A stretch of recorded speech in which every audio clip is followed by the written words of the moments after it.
ಶಿವು, ಒಂದು ನಿಮಿಷನಪ್ಪ. ದಾರೆನ ಹೆತ್ತ ತಂದೆ ತಾಯಿಗಳಿಗೆ ಕೊಡ್ಬೇಕಪ್ಪ.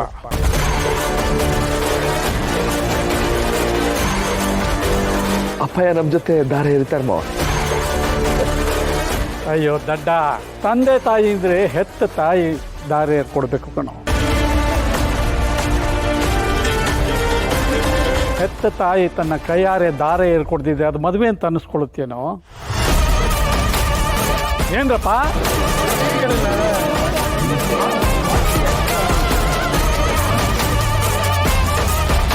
ಅಲ್ಲಕನಂದಣಿ, ಈಗಲೇ ಆರೋಪ ಆಗಿರೋ ಹೆಂಗ್ಸು ಅವ್ರ ಕೈಲಿ ದಾರಿ ಇರ್ತದೆ. ಕೂತ್ಕೊಳ್ಳಿ. ನೋಡಿ, ಶಾರದಮ್ಮನ ಮೇಲೆ ಏನೇ ಆರೋಪ ಇರಬಹುದು, ಆದರೆ ತಾಯಿ ಮಗಳು ಅಂತ ಸಂಬಂಧ ಬಂದಾಗ ಅಲ್ಲಿ ಆರೋಪ ಬರೋದಿಲ್ಲ, ಅನುಬಂಧ ಬರುತ್ತೆ, ಆತ್ಮೀಯತೆ ಬರುತ್ತೆ. ನಮಗೂ ಸ್ವಲ್ಪ ಅನುಕಂಪ ಇರಬೇಕಪ್ಪ.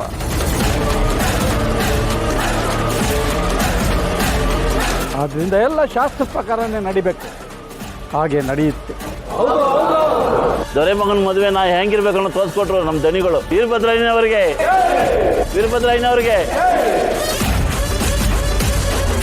ಶಾರದಮ್ಮ, ಮೊದಲು ನೀವೇ ದಾರಿ ಇಟ್ಕೊಟ್ಟು ಬನ್ನಿ.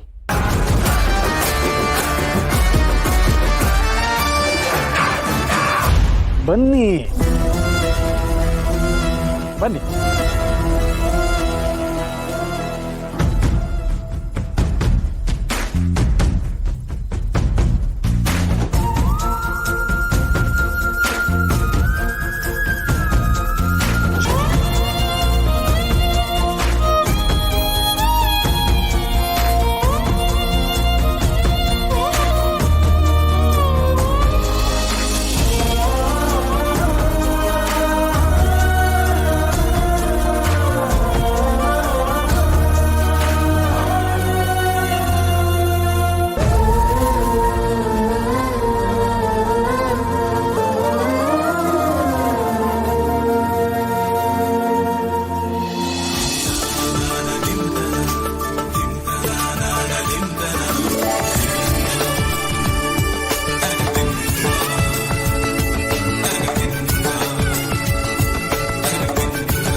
ಜೀವ ಕೊಡೋ ತಂಗಿ, ಇಬ್ರು ಹೆಣ್ಮಕ್ಳು ಮದ್ವೆ ಆಗಿ ಗಂಡಂದ್ರ ಮನೆಗೆ ಹೋದ್ಮೇಲೆ ಅಣ್ಣನ ಜೊತೆಯಾಗಿದ್ದವಳು ಅವಳೇ ಅಲ್ವಾ? ಹಂಗೆ ನೋಡಿದ್ರೆ ಶಿವು ಜೊತೆಗೆ ಜಾಸ್ತಿ ದಿನ ಇದ್ದಿದ್ದು ರತ್ನನೇ.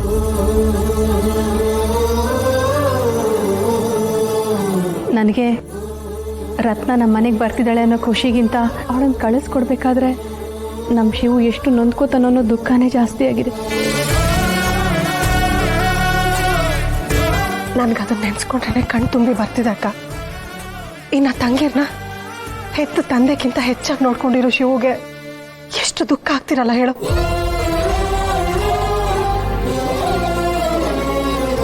ನಿಮ್ಮೆಲ್ರಿಗೂ ನಾನೊಂದು ಕೇಳ್ಕೊತೀನಿ ಪ್ಲೀಸ್. ನಿಮ್ಗೆ ಇಷ್ಟ ಇಲ್ಲದೆ ಇದ್ರು ದಯವಿಟ್ಟು ನಾನು ಮಾತನಾಡಿಸ್ಕೊಡಿ.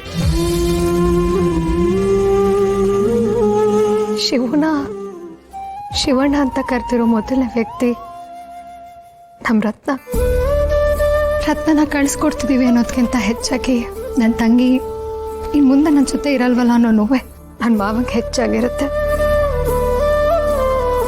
ಪ್ಲೀಸ್, ನಿಮಗೆ ಹಾಕೋ ನೋವು ದುಃಖನ ನನ್ನ ಮಾವನ ಮುಂದೆ ತೋರಿಸ್ಕೋಬೇಡಿ.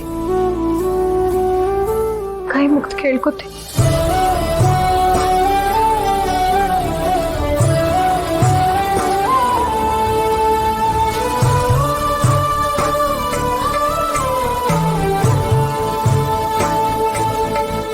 ಪಾರು, ಮನೇಲಿರೋ ನಾದ್ನಿ ಹೊರಗೋದ್ರೆ ಸಾಕು ಅನ್ಕೊಳ್ಳೋ ಅತ್ಕೇರಿರ್ತಾರೆ.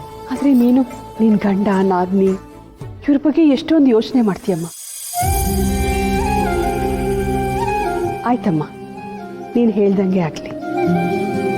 ನೋಡಿ, ಹೆಣ್ಮಕ್ಳು ಮದುವೆ ಮಾಡ್ಕೊಂಡು ಗಂಡನ ಮನೆಗೆ ಹೋಗ್ಬೇಕಾದ್ರೆ ಸಂಬಂಧಿಕರೇ ಇರ್ತಾರೋ ಇಲ್ವೋ ಕಣ್ ತುಂಬ್ಕೊಂಡು ಬರೋದು ಸಹಜ.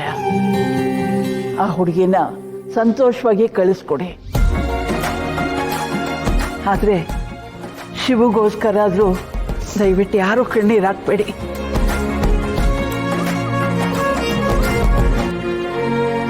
ದಣಿ, ಈ ಧಾರವಾಹಿ ಅಂತಾರಲ್ಲ ಅದನ್ನ ನೋಡ್ದಂಗಾಯ್ತು. ಕಲ್ಲಿನ ಕೋಟೆನಲ್ಲಿ ಬಚ್ಚಿಟ್ಕೊಂಡಿದ್ರು ಕೊಲ್ಲದೆ ಬಿಡ್ತಾನೇನೋ ಜವರಾಯ. ನಾನು ನನ್ನ ಮಗ ಇವ್ರು ಚರ್ಮ ಸುಲಿಯೋದಕ್ಕೆ ಕಾಯ್ಕೊಂಡಿದ್ದೀವಿ. ಅಂಥದ್ರಲ್ಲಿ ಇವ್ರು ಯಾರಿಂದ ಅದು ರಕ್ಷಿಸೋದಕ್ಕಾಗುತ್ತಾ ಅವಳನ್ನು?